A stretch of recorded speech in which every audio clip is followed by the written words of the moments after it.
Welcome back to Court TV Live. While the Karen Read trial is on a lunch break, let's turn our attention to New York City. Federal sex trafficking trial for Sean Diddy Combs is entering week number 4. He has pled not guilty to charges that include racketeering, conspiracy, and sex trafficking. If convicted on all counts, he could face up to life in prison. A really important witness on the stand today, and she was last week as well, the defendant's former personal assistant, and she's testifying under the pseudonym Mia for her own protection. She described Combs as a controlling taskmaster and testified that there was alleged abuse she suffered during her time working for him. This is a federal trial, of course, meaning no cameras, but we do have our team there. We have the transcripts as well, and little help from AI. We're able to simulate testimony from Mia, taken directly from the court records. Let's take a listen now to some of the highlights from Friday when she was telling her story on the stand. Mia, you're not a weak person, are you? I'm not sure. It depends. In 2009, if I cut you off, I apologize. That's okay. Were you done? Sure. In 2009, 2010, 2011, 2012, 2013, 2014, 2015, 2016, going into March 2017, you are strong, aren't you? Strong. I don't know what you mean by that exactly. You gave advice to people to say, stand up for yourself. You said that to Ms. Ventura, didn't you?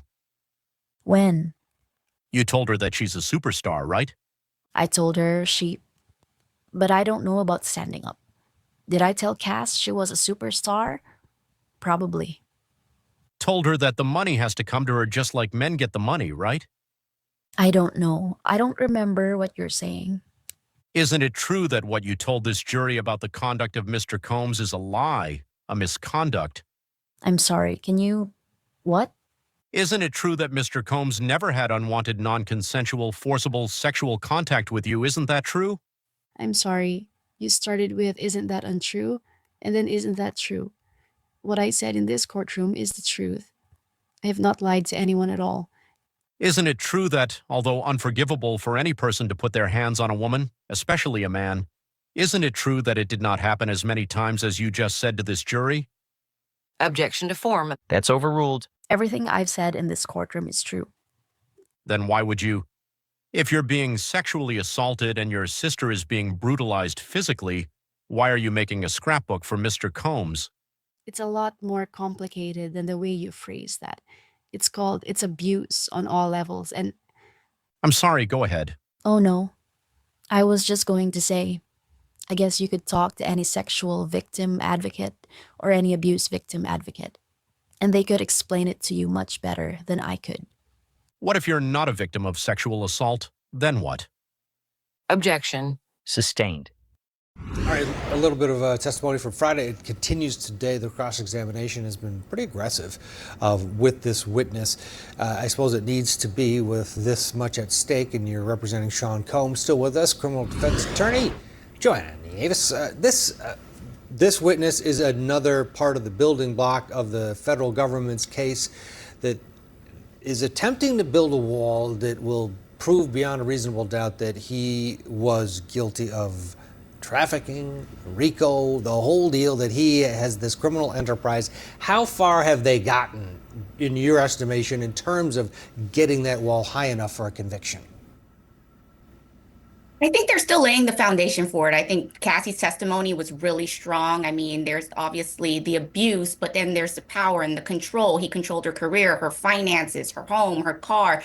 She was so young and everything relied on him, and he was able to pull the rug out from under her at any given time. You hear from the mother where they were forced into giving $20,000 to keep pictures from being exploited. Then you hear from other people who experienced his violence and were forced into silence or threatened and harmed and actually assaulted in some cases, like Carrie Morgan. And so this, yes, adds just another layer to that. Somebody who was with him at all times. And as she just stated, you know, when you hear from an expert who can talk about the psychology of abuse and why people stay and why they're afraid to leave and how it impacts, you know, their livelihoods, that's where you get that element of like coercion and control. So it's not as easy to leave as people may think, especially if you're not in the situation.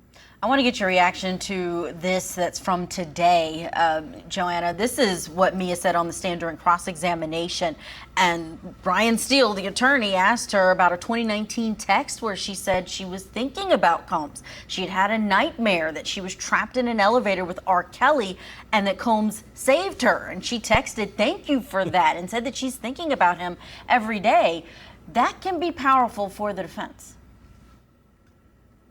Absolutely. I think they're going to use it to continue to attack her credibility. As we were, as you see, they're going to make it seem like it's not as hard to leave this situation, that she wasn't as scared as she's testifying in court today. There weren't as many assaults as she may be claiming, even if there were any to begin with, that maybe had some violent outbursts, but it did not impact her the way she's claiming. We will continue to keep an eye on what's happening It's a there weird dream. in New York. A lot of things. Yeah, R. Kelly, someone who had at the time been charged but not convicted of the same type of charges. More Karen Reed and P. Diddy next. Don't forget to like and share this video, and for more legal insights, keep watching and subscribe to our channel.